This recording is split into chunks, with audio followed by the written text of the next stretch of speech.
राष्ट्रवादी माझ्या नावाचा विचार करते आहे, त्यांच्या इतर लोकांबरोबर. मला रोज सकाळपासून संध्याकाळपर्यंत 200-300 फोन यायचे, दादा तुम्ही कुठूनही उभे राहा पण खासदार व्हा.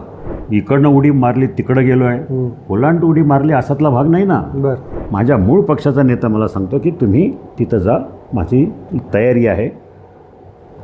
एकनाथभाई शिंदे, देवेंद्रजी फडणवीस, अजितदादा तिघांनी बसून ठरवलं.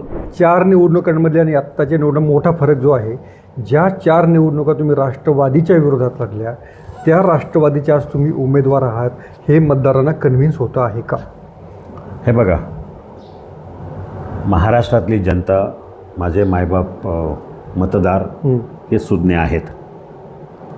हा निर्णय कुठल्या परिस्थितीत घेता आला आणि का घेतला हे मतदारांना पूर्णपणे माहिती आहे आणि मतदार माझ्या अगोदरच कन्व्हिन्स झालेला आहे. बरं, मी ज्यावेळेला अशी चर्चा चालू होती की मी राष्ट्रवादीला ही जागा जाते, राष्ट्रवादी माझ्या नावाचा विचार करते त्यांच्या इतर लोकांबरोबर, मला रोज सकाळपासून संध्याकाळपर्यंत 200-300 फोन यायचे, दादा तुम्ही कुठूनही उभे राहा पण खासदार व्हा. हा एक झाला भाग. पण कन्व्हिन्स होण्याचं मी तुम्हाला सांगतो, हा काय मी पक्षबदल केला असं नाही. म्हणजे इकडनं उडी मारली तिकडं गेलो आहे, ओलांट उडी मारली असातला भाग नाही ना. मला माहितीत माझा जो 26 मार्चला राष्ट्रवादी काँग्रेस पक्षामध्ये प्रवेश झाला, तो ह्या देशातल्या राजकारणातला असा एकमेव प्रवेश आहे. मुख्यमंत्र्यांनी मला सांगितलं, आढळरावजी तुम्ही 5 वर्ष मेहनत केलेली आहे, माझी इच्छा आहे प्रवाहात राहण्यासाठी, मी तुम्हाला परवानगी देतो आहे. एक पक्षप्रमुख सांगतो आहे की मी तुम्हाला परवानगी देतो आहे, तुम्ही राष्ट्रवादीमध्ये जाऊन त्यांच्या चिन्हावर लढा. एवढंच नाही तर ज्या दिवशी प्रवेश होता इथूनच जवळ असलेल्या मंचर गावामध्ये, त्या दिवशी माझ्या मूळ पक्षातले शिवसेनेचे 50 गाड्या भरून कार्यकर्ते इथं आले आणि इथून वाजत गाजत मला जिथं प्रवेश आहे त्या ठिकाणी मला नेऊन सोडलं. म्हणजे मला सांगा, ही काय गद्दारी, ही काय निष्ठेचं उल्लंघन केलं असं नाही ना. माझ्या मूळ पक्षाचा नेता मला सांगतो की तुम्ही तिथं जा, माझी तयारी आहे.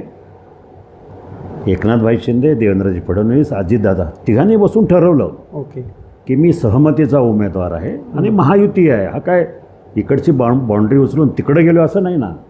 आणि असं कुठला प्रवेश होतो की जिथं त्या मूळ पक्षातले लोक तुम्हाला अगदी वाजत गाजत राष्ट्रवादी काँग्रेस पक्षामध्ये नेऊन सोडतात. त्यामुळं ही एक महायुती आहे, महायुतीमध्येच आहे. आणि महायुती कशासाठी आहे, एकत्र का आले आहेत की देशामध्ये नरेंद्र मोदीजींचं सरकार यावं, नरेंद्र मोदीजी पंतप्रधान व्हावे. हे काय नरेंद्र मोदींना पंतप्रधान करण्यासाठी नव्हे, तर देशाला स्थैर्य पाहिजे. देशाची अर्थव्यवस्था आज जी आहे, देशाची जी प्रतिष्ठा आहे जगाच्या बाजारात, ती अबाधित राहावी ह्या कारणासाठी आणि विकास कामं यासाठी महायुती स्थापन झाली आणि महायुतीने तिघांनी ठरवून केलेलं आहे. त्यामुळं चिन्हाच्या बाबतीत कुठेही गेलो तरी लोक सांगतात आम्हाला चिन्हाचं काही देणं घेणं नाही. तुम्ही उमेदवार आहात, तुम्ही महायुतीचे उमेदवार आहात, तुम्ही मोदीजींच्या विचाराच्या पाठीशी उभे राहणार, त्यामुळं आम्हाला काही अडचण नाही.